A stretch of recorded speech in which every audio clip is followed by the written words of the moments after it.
다 같이 사도신경으로 우리의 신앙을 고백드립니다. 나는 전능하신 아버지 하나님 천지의 창조주를 믿습니다. 나는 그의 유일하신 아들 우리 주 예수 그리스도를 믿습니다. 그는 성령으로 잉태되어 동정녀 마리아에게서 나시고 본디오 빌라도에게 고난을 받아 십자가에 못 박혀 죽으시고 장사된 지 사흘 만에 죽은 자 가운데서 다시 살아나셨으며 하늘에 오르시어 전능하신 아버지 하나님 우편에 앉아 계시다가 거기로부터 살아있는 자와 죽은 자를 심판하러 오십니다. 나는 성령을 믿으며 거룩한 공교회와 성도의 교제와 죄를 용서받는 것과 몸의 부활과 영생을 믿습니다. 아멘. 찬송가 321장입니다. 321장입니다.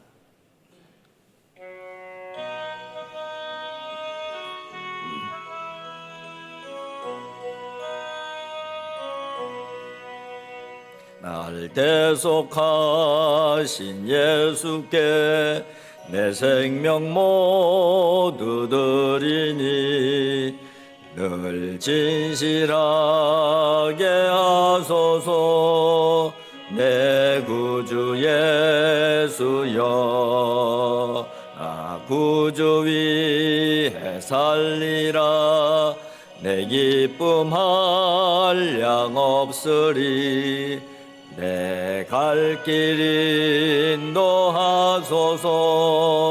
내 구주 예수여 날 구원하신 예수를 일평생 의지하오니 날 영접하여 주소서.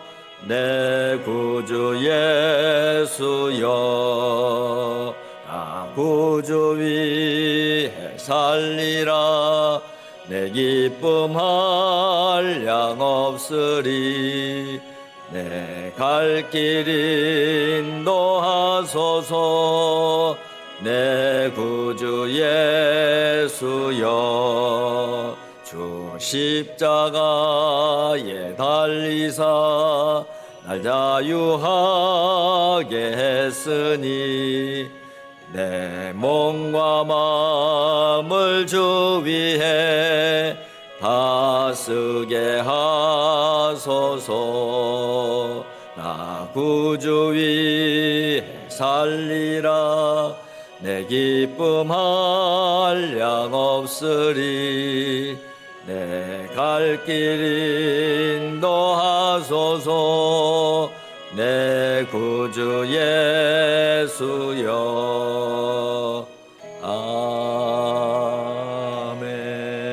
아멘. 오늘 우리에게 주신 하나님의 말씀은 잠언 20장입니다. 잠언 20장 15절부터 마지막 30절까지 한 절씩 교독하겠습니다. 잠언 20장 15절부터 마지막 절까지 교독합니다. 15절입니다. 세상에 금도 있고 진주도 많거니와 지혜로운 입술이 더욱 귀한 보배니라.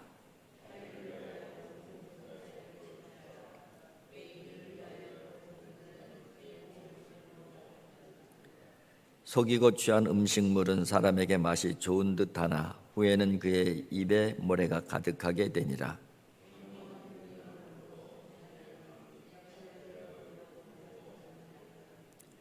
두루다니며 한담하는 자는 남의 비밀을 누설하나니 입술을 벌린 자를 사귀지 말지니라.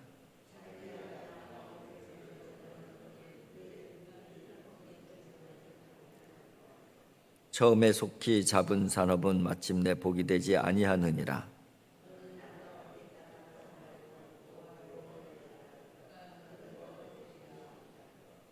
한결같지 않은 저울 주는 여호와께서 미워하시는 것이요 속이는 저울은 좋지 못한 것이니라.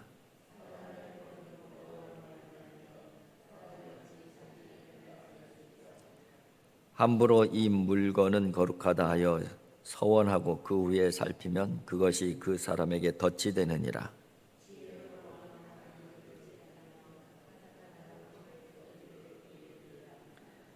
사람의 영혼은 여호와의 등불이라 사람의 깊은 속을 살피느니라.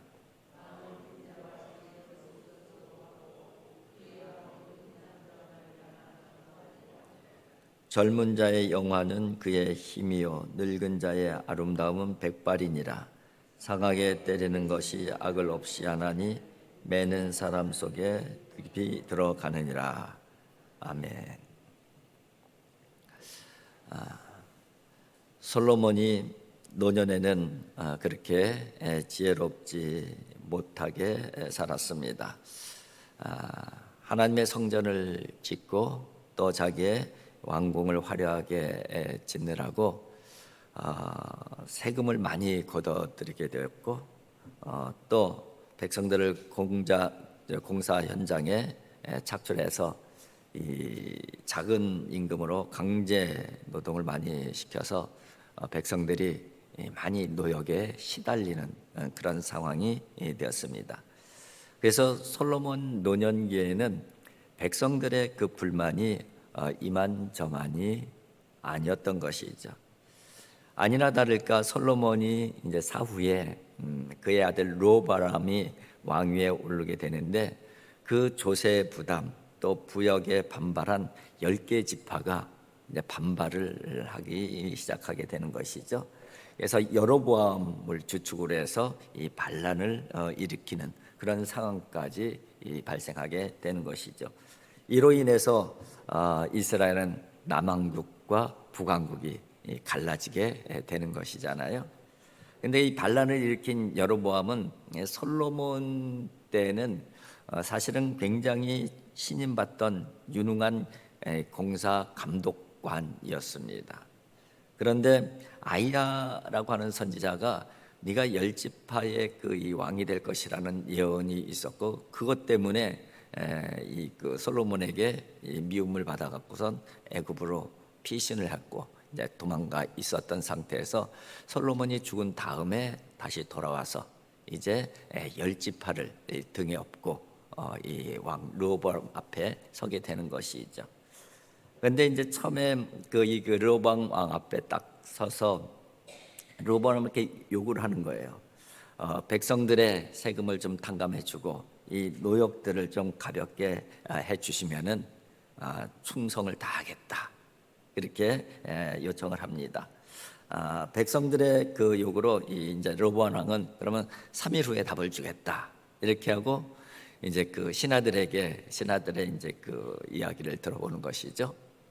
그런데 노인들의 이야기하고 젊은이들의 이야기가 다른 거예요. 그러니까 노인 신하들, 그러니까 솔로몬 때의 그 이 경륜이 있었던 그 신하들의 그 생각과 또 이 르호보암이 자기하고 같이 그 이 자란 그런 젊은 그 신하들 자기 측근이 되어질 수가 있는 것이죠. 그 신하들의 말이 이 대안이 다른 거예요. 노인들은 맞습니다. 너무 지금 백성들이 이 노역과 세금에 과중한 이 부분들이 있으니까 그런 부분들을 조금 줄여줘야 된다 하는 부분들을 이제 노인 신하들이 제안을 해요. 그런데 이제 젊은 신하들의 그 이야기를 들어보니까 또 완전히 반대인 거예요. 그러니까는 결국은 선택의 기로에 선 거죠. 근데 누구 말을 듣습니까? 르호보암이 자기의 같이 자란 젊은 신하들의 말을 들어요. 그래서 이 백성들에게 그렇게 얘기를 하는 것이죠. 내 새끼 손가락이 내 아버지의 허리보다 더 굵다. 그러니까는 나는 아버지가 지어진 짐보다 더 무거운 짐을 너희들에게 지어주겠다. 그렇게 얘기를 하는 거예요. 아버지는 가죽채찍으로 너희들을 다스렸지만은 나는 쇠채찍으로 너희들을 다스리겠다. 이렇게 얘기를 해버리는 거예요. 그러니까는 결국은 르호보암을 중심으로 해서 10지파가 반란을 일으키게 되고 나라가 딱 두 쪽으로 갈라지게 되는 것이죠. 사실은 르호보암 왕의 입장에서 보게 되면은 젊은 신하의 열정과 패기도 굉장히 중요해요. 그리고 나이든 노인들의 그 신하들의 경륜과 지혜도 정말 필요하고 이 두 가지가 잘 조화가 이루어져야 되는 것이죠. 이 적절한 때에 그죠? 정말 경험과 지혜가 필요할 때는 그 경험과 지혜를 따라야 되고, 또 때로는 열정과 패기가 필요할 때는 열정과 패기를 따라야 되고, 그런 것인데, 르호보암의 이 실책이라는 것은 어떤 실책이에요? 적절하게 적절한 때에 적절한 것을 선택하지 못한 것이죠. 그렇습니다. 그런데 왜 그렇게 잘못 선택을 했을까요? 이유는 딱 하나예요. 나의 친구들이랑 친분 관계. 그러니까 우리가 빠지기 쉬운 함정이 바로 거기에 있는 거예요. 친하면은 그것이 옳을 것이라는 착각 가운데 우리는 빠지기 쉬워요. 우리 사회도 그런 것이 굉장히 만연되어 있잖아요. 내가 속한 것이고 내가 친하면은 옳을 것이라는 착각 가운데 결정을 하고 선택하는 게 얼마나 많아요. 그게 잘못된 선택이 되는 확률이 굉장히 높은 것이죠. 바로 이 왕의 선택이 바로 그런 오류를 범한 것이죠. 지금은 패기와 열정보다는 경험과 경륜과 지혜가 필요한 때에 있는데 그 경험과 경륜을 내치게 된 것이죠. 그것이 바로 이 남북으로 갈라진 그러한 요인이었음을 우리는 잘 알고 있습니다.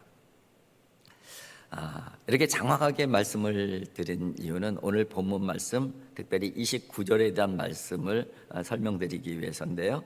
29절에는 이렇게 되어 있습니다. 젊은 자의 영화는 그의 힘이요 늙은 자의 아름다움은 백발이니라. 열정과 패기를 장점으로 가지고 있는 젊은이, 그죠? 그리고 백발, 곧 경륜과 지혜를 장점으로 가지고 있는 노인을 비교하고 있는 것이죠. 그런데 이 비교에서 어떤 것이 옳으냐 그르냐를 얘기하는 것이 아니에요. 이 두 사람들의 강점들을 지금 부각하는 거예요. 젊은이의 강점은 뭐예요? 힘이다, 열정이다, 패기다. 노인들의 강점은 뭐예요? 백발, 곧 경험과 지혜, 경륜. 이 부분을 이야기를 하고 있는 것이죠. 왜 그러면 서로 강점을 이렇게 부각을 시키고 있는 것일까요? 서로의 강점을 서로 인정하고 존중해서 나갈 때에 훨씬 더 큰 시너지 효과가 나오고 좋은 결과가 나올 수 있다는 그 지혜를 가르쳐주기 위한 것이죠. 어떻게 보면 정말 우리 오늘 시대에 꼭 필요한 그런 그 지혜의 말씀이라고 생각이 되어집니다.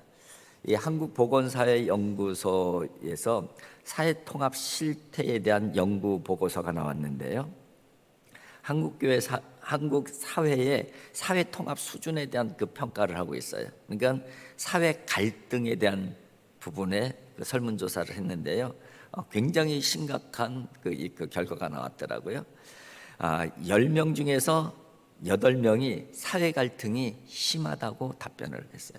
그러니까 10명 중에 8명은 지금 우리 사회가 이 갈등이 너무 심하다 이렇게 지금 인식을 하고 있는 것이죠. 그리고 이 점수로 나온 부분들이 10점 만점에 점수가 몇 점이 나요? 5점도 안 나왔어요. 점수가 4.17점.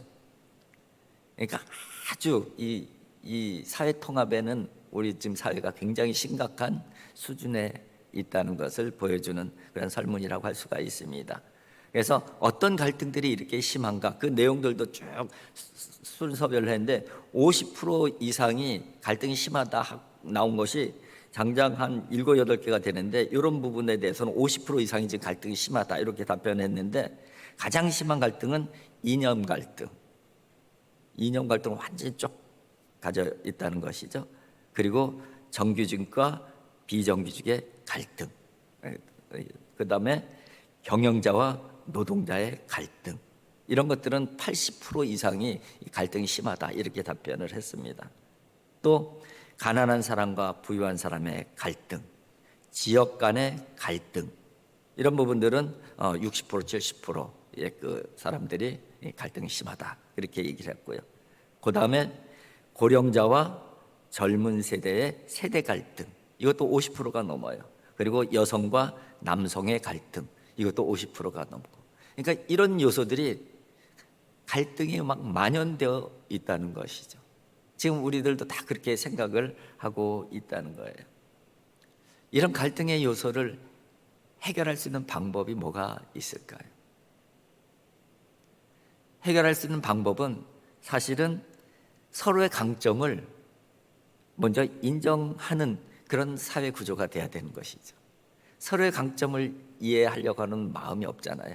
그냥 나하고 친하고 내 편이면은 다 뭐 옳고 아니면은 안 옳고, 이런 게 이제 너무 팽배되어 있으니까 먼저 중요한 것은 서로의 강점, 서로의 좋은 점을 인정하는 사회 분위기가 만들어져야 되지 않을까, 그런 생각을 해봅니다. 그리고 서로 조화를 이루려고 하는 노력, 애씀이 있어야 되는 것이죠. 그럴 때만이, 이런 분위기가 만들어질 때만이 이 사회 갈등은 조금이라도 해소가 되어질 수가 있는 것이죠. 그런데 우리 사회의 현실을 보게 되면은 그런 노력이나 그런 애씀이 전혀 보이지 않아서 참 마음이 아픈 부분이 아닐 수가 없습니다. 그러면 교회 안에서라도 이런 갈등이 좀 적어야 되는데, 교회 안에서의 갈등도 사실은 만만치 않아요. 교회 안에서의 갈등도 신구 세대 갈등이 상당히 있고, 또 이념 갈등, 보수와 진보의 그 갈등도 상당히 있다는 것을 우리는 인정하지 아니할 수가 없습니다. 이런 교회 안에서까지 이런 갈등이 심한 이유가 뭘까? 그 부분은 사실은 교회론에 대한 이해가 부족하기 때문이다, 그렇게 생각을 합니다. 교회가 무엇인지를 알기는 잘 알아요. 알기는 잘 아는데 실제적으로 적용을 하지 못하는 거예요. 그렇게 살지 못하는 것이죠. 교회가 지체라는 것을 다 알잖아요. 근데 지체처럼 살지를 못하잖아요. 세상의 갈등이 해결하지 못하는 이유는 딱 하나예요. 이기주의잖아요. 내 편, 네 편, 내 것. 이게 이기주의의 모습이잖아요. 그러니까 희생과 양보가 있을 수 없는 것이고, 더욱 손해는 볼 수 없는 것이고, 당한다고만 생각을 하고, 이런 분위기다 보니까는 이게 문제가 해결되어지지 않아요. 이게 지금 사회에 만연되어지고 있는 사회 가치 체계라고 할 수가 있습니다. 이런 가치 체계가 지금 교회에도 그대로 들어와 있는 것이죠. 그러다 보니까 모양은 신앙생활의 모양인데 내용을 보게 되면은 세속적인 내용들이 그대로 들어와 있는 경우가 상당히 있음을 우리는 인정하지 아니할 수가 없습니다. 교회 안에서라도 이 문제를 해결해야 되는 것이죠. 교회 안에서 이 문제를 해결할 수 있는 딱 하나의 방법은 뭘까요? 그것은 십자가에서 찾아야 되는 것이죠. 십자가만이 해결의 방법이에요. 십자가를 잃어버리게 되면 세상하고 똑같은 모습으로 우리는 살아갈 수밖에 없습니다. 십자가가 있게 되면 세상과 다른 모습으로 우리는 접근할 수가 있는 것이죠. 왜냐하면 십자가는 내가 죽는 것이고, 내가 양보하는 것이고, 내가 포기하는 것이기 때문에 그래요. 이 십자가가 없는 한은 교회도 세상과 똑같은 갈등 구조에서 벗어날 수가 없는 것이죠. 십자가를 통해서 하나로 묶어내는 공동체가 되어질 때에 교회는 참된 신앙 공동체가 되어질 수가 있는 것이고, 그런 공동체를 우리가 만들어내야만이 세상 가운데에 그리스도의 빛으로, 소금으로서 역할을 감당할 수가 있는 것이죠. 오늘 본문 말씀을 묵상을 하면서 서로가 서로의 강점을 인정해주고 이해해주고 포용해주고 받아주는 것, 이것이 교회부터 시작이 돼야 된다 하는 부분들 갖고, 나부터, 그죠? 십자가의 정신으로 하나됨을 추구하는 그런 믿음을 가질 수 있기를 주님의 이름으로 축복을 드립니다. 마지막으로 에베소서 2장 16절부터 18절 읽어드리고 말씀을 마치도록 하겠습니다. 또 십자가로 이 둘을 한 몸으로 하나님과 화목하게 하려 하심이라. 원수된 것을 십자가로 소멸하시고, 또 오셔서 먼 데 있는 너희에게 평안을 전하시고 가까운 데 있는 자들에게 평안을 전하셨으니, 이는 그로 말미암아 우리 둘이 한 성령 안에서 아버지께 나아감을 얻게 하려 하심이라. 아멘. 기도하겠습니다. 사랑의 아버지 하나님, 우리 사회를 보게 되면은 서로가 서로를 인정하려고 하는 모습을 참 찾아보기가 힘듭니다. 양보하고 희생하고 이런 모습들은 당하는 것으로만 생각하는 그런 생각들이 이 사회에 만연되어져 있습니다. 그래서 갈등과 다툼 이런 부분들이 너무나도 만연되어 있어서 우리들이 심각한 위기의식을 느낄 정도로 그런 심각한 상태에 있습니다. 아버지 하나님, 긍휼히 여겨주시고 불쌍히 여겨주시옵시고 참으로 이 사회가 서로 조화롭게 서로를 인정하며 살아갈 수 있는 그런 아름다운 사회가 되어질 수 있도록 하나님 도와주시고 인도하여 주시옵소서. 그러기 위해서는 먼저 교회가 바로 서야 되겠고 교회론이 바로 적용되어지고 참으로 서로 하나된 모습들이 있어야 되겠습니다. 아버지 하나님, 십자가를 잃어버리지 않게 하여 주시옵소서. 십자가를 통해서만이 그 일이 해결될 수 있다는 것은 저희들이 잘 알고 있습니다. 나 먼저 우리 먼저 십자가를 지게 하여 주시옵시고 희생과 양보, 포용, 이해가 저희들의 습관이 되어지게 해 주시옵소서. 거룩한 습관이 되어지게 해 주셔서 하나님의 교회가 거룩한 공동체로 바로 서게 하여 주시옵시고 세상 가운데 빛으로 소금으로 역할 잘 감당할 수 있도록 하나님 도와주시고 인도하여 주시옵소서. 오늘도 저희들 마음에 십자가를 세워주셔서 그 십자가의 마음을 가지고 살아갈 수 있도록 하나님 도와주시고 인도하여 주셔서 어디를 가나 갈등을 치유하는 하나님의 사람들 되어질 수 있도록 인도하여 주시옵소서. 예수님의 거룩하신 이름으로 기도하옵나이다. 아멘. 하늘에 계신 우리 아버지, 아버지의 이름을 거룩하게 하시며 아버지의 나라가 오게 하시며 아버지의 뜻이 하늘에서와 같이 땅에서도 이루어지게 하소서. 오늘 우리에게 일용할 양식을 주시고 우리가 우리에게 잘못한 사람을 용서하여 준 것 같이 우리 죄를 용서해 주시고 우리를 시험에 빠지지 않게 하시고 악에서 구하소서. 나라와 권능과 영광이 영원히 아버지의 것입니다. 아멘.